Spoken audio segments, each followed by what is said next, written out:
Hello, I'm Steve TT120. Welcome back to Churchill Station. Hope you're all having a good new year, and we've got lots of modelling things coming up for you. We've got a talking about DC and DCC and ways you can actually put the things together.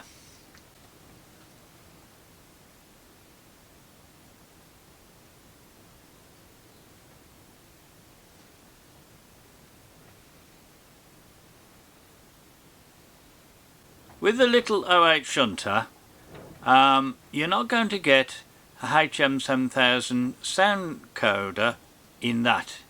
It's just not going to fit. You can get the little 6-pin one, but it doesn't have sound. So, do I really want to spend the money on buying a chip that doesn't have sound? Or do I just stay DC? But now how can I run DCC and DC at the same time? This is the one that we're going to cover on this video. The lovely little Terrier. It doesn't have a chip in it at all at the moment. Do I run it DC or do I run it DCC?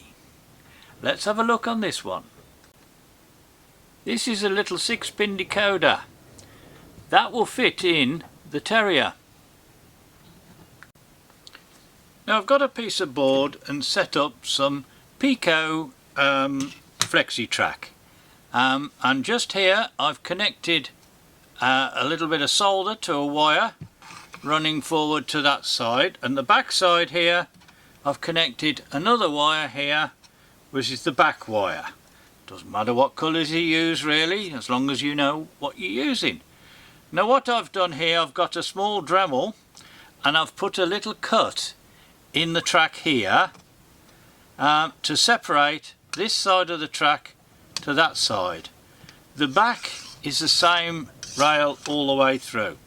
So this is how I've put a cut in. One side will be connected to one circuit and the other side connected to a second circuit.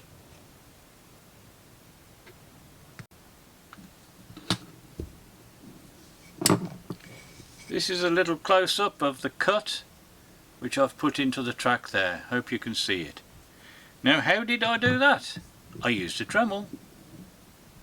It's a cutting disc which I've used to cut the track. As you can see, I've worn it down a little bit. So I think I need time to change this.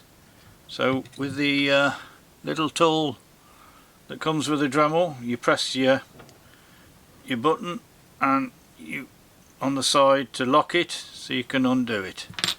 Now once you've got that undone, we can change this over another disc. Now discs come in various thicknesses. I've got one here, I've got another one here, and I've got another one here. So let's get the rule out and measure what size they are. I've got a digital caliper gauge here. So the disc that I was using is 5.71 millimeters. This disc is 5.8. This disc is 5.6, and this disc is 5.76. So the slightly differences, but watch out for these. These are a little different. Now they're quite thick. That's 6mm thick, 6.33. So not all discs are the same size. So the ones that I've been using is these little Dremel ones, cut off discs, contains 36 pieces, and it's number 409. Available from your local hardware store. It's a Dremel product. They're very good for cutting through these tracks. Okay, I've just fitted a new disc on here in the little armature that they hold, a little screw in the centre, and just to make sure it doesn't spin, you press your button to stop it moving like that, and then you put your screwdriver in and tighten it up. Doesn't have to be too tight, but at least it's not going to start moving.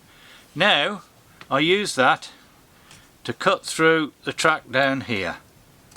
That's how I cut through the track.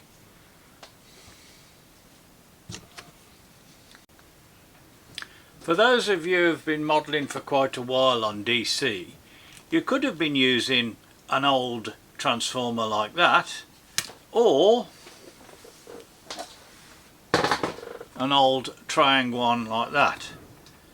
Now, they might work perfectly okay for a DC model, but if you're going to drive them for DCC, as in the Bluetooth HM7000 chip, it just needs a stable voltage, so you need a better quality power supply.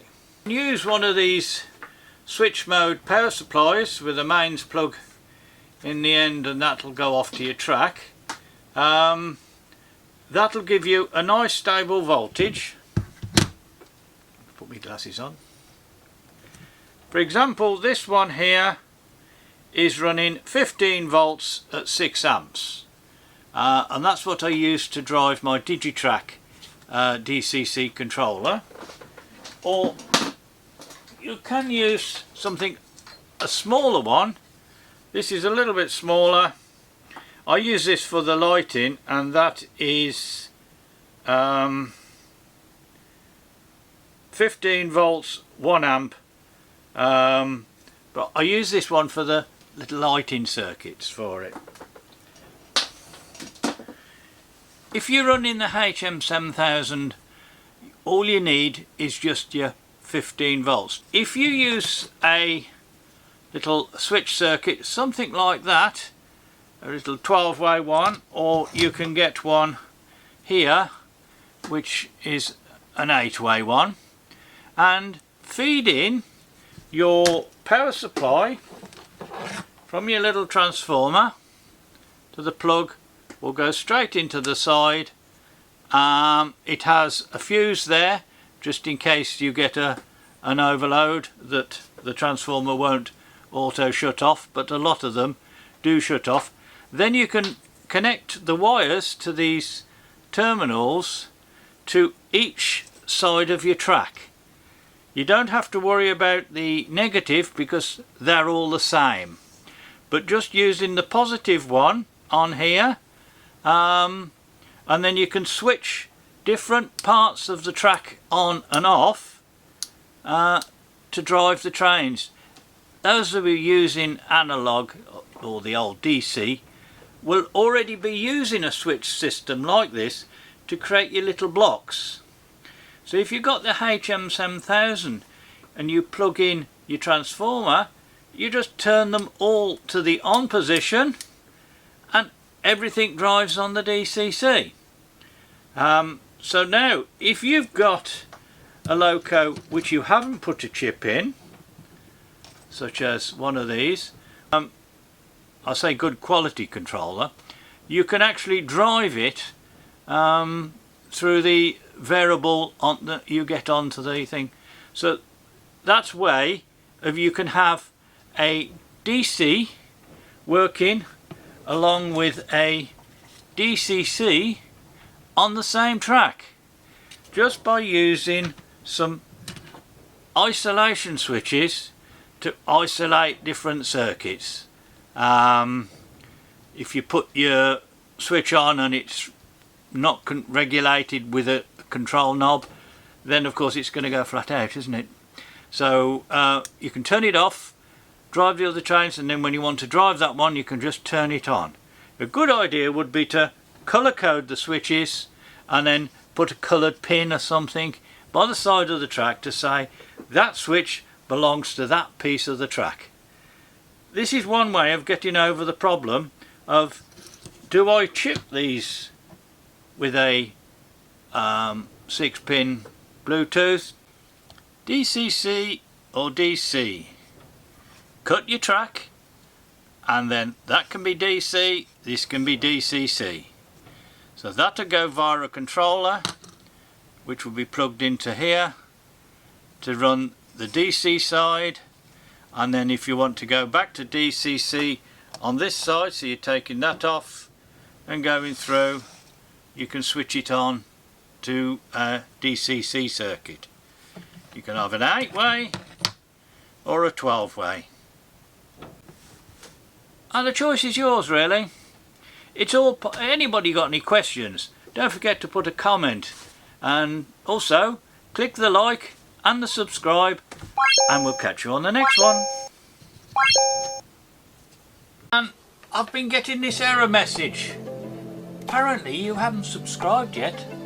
So please click the little box below and subscribe.